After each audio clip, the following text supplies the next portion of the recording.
대장 조직이 암 발생을 억제할 수 있다는 사실을 국내 연구진이 세계 최초로 규명했습니다. 바로 대장 표면의 장샘이라는 조직인데요.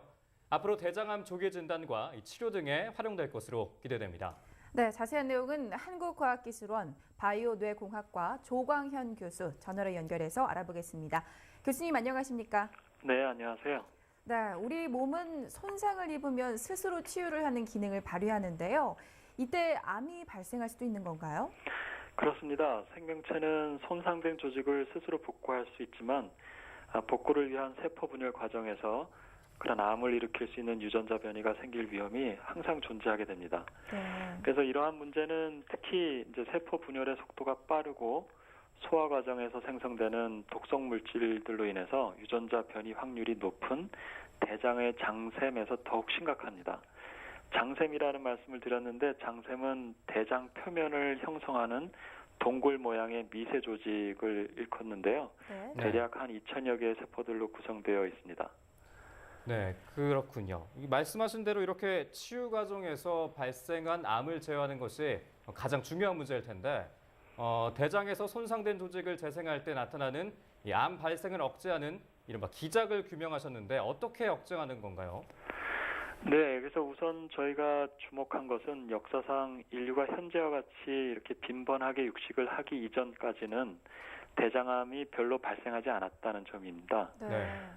그러니까 즉 과도하게 장내 환경이 나쁘지만 않다면 우리 몸에는 스스로 대장암의 발생이 어느 정도 잘 억제될 수 있다는 것이죠. 네. 그래서 이 점으로부터 이제 저희는 대장 조직 내에 스스로 암 발생을 억제하는 어떠한 방어 메커니즘이 존재할 수 있다라는 추측을 하게 되었고요. 그래서 저희가 연구한 결과 유전자 변이에 의해 세포의 증식과 분화의 이제 주요한 신호 전달 경로인 윈트 신호 전달이 비정상적으로 강화된 변이 세포는 정상 세포들에 비해서 세포 간 접착력이 높아지면서 장샘의 위쪽으로 더욱 빠르게 이동하게 되고 결국 장샘을 벗어나 장내로 배출하게 되는 것을 이제 발견하게 되었습니다. 네. 좀 더 상세히 말씀드리면 유전자 변이로 윈트 신호 전달 회로의 핵심 인자인 베타카테닌이 분해되지 못하면 축적된 베타카테닌이 세포 증식을 더 활성화시키는 한편 동시에 세포의 접착력도 높이게 되는데요. 장샘 조직의 어떤 특수한 환경과 더불어서 비슷한 접착력을 가진 세포들이 모여드는 성질 때문에 결국 변이된 세포를 빠르게 배출시켜서 장샘 조직의 항상성이 잘 유지된다는 것입니다. 이때 세포의 접착력이 높아지면 더 빠르게 이동된다는 것이 직관적으로는 잘 이해하기 어려운 부분인데요. 저희는 이것이 이제 정상적인 장샘에서 세포 접착력의 9배가 장샘의 상단으로 갈수록 높은 형태를 띠고 있고 세포들은 또한 비슷한 접착력을 가진 세포들끼리 모이도록 재배열되는 성질을 갖고 있기 때문이라는 것을 알게 되어서 이제 이와 같은 연구 결과를 얻게 되었습니다. 네. 장샘이 중요한 역할을 한다는 말씀인데요. 구체적인 실험 방법과 또 내용을 설명해 주신다면요? 예, 이번 연구에서 저희는 우선 장샘 조직의 세포 내에 윈트 신호 전달 경로와 관련된 지금까지 수행된 매우 방대한 실험 데이터들을 모두 집대성하고 그로부터 세포의 증식과 접착력을 결정하는 세포 내의 복잡한 분자 회로들 그리고 그에 따른 장샘 조직 내의 세포 집단에 대한 거동을 수학 모델을 개발하고 그에 대한 대규모 컴퓨터 시뮬레이션 분석을 수행했습니다. 그리고 컴퓨터 시뮬레이션으로 예측된 결과를 이제 재차 생쥐를 이용한 동물 실험을 통해서 검증하였고요. 네. 그야말로 IT라고 불리는 정보기술과 BT라고 불리는 생명과학을 융합한 연구를 수행한 것인데요.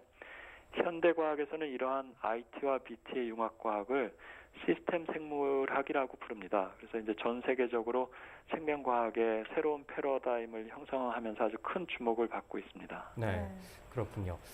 앞으로 대장암의 조기 진단이나 혹은 치료제 개발 등에도 활용할 수 있을 것으로 기대가 되는데 상용화는 언제쯤으로 예상하십니까?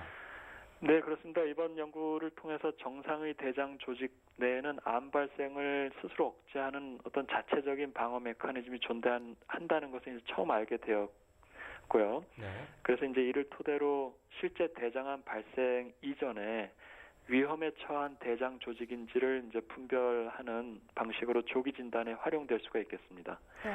더욱이 이제 지금까지 대장암 발생을 유발하는 것으로만 여겨진 윈트 신호 전달 경로가 실제로는 암 발생을 억제하는 순기능도 가지고 있음을 이제 알게 되었기 때문에 이러한 자발적인 방어 기작을 보호하면서 암세포의 기능을 선별적으로 무력화시키는 새로운 개념의 항암제 개발에도 응용할 수 있겠습니다. 물론 정확한 상용화 시기를 예측할 수는 없지만 이번 연구 결과를 계기로 해서 분명 개발 시기가 앞당겨질 것으로 생각됩니다. 네. 이번 연구를 바탕으로 또 앞으로 후속 연구 계획 있다면 말씀 부탁드립니다.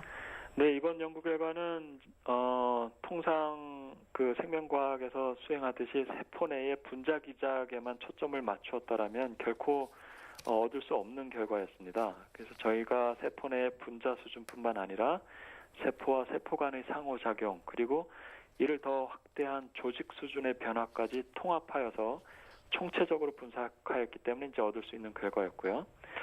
또한 전통적인 생명과학 접근만으로는 불가능한 연구였습니다. 그래서 저희가 IT와의 융합 연구인 시스템 생물학 접근을 통해서 이제 비로소 얻을 수 있는 결과였는데요. 네.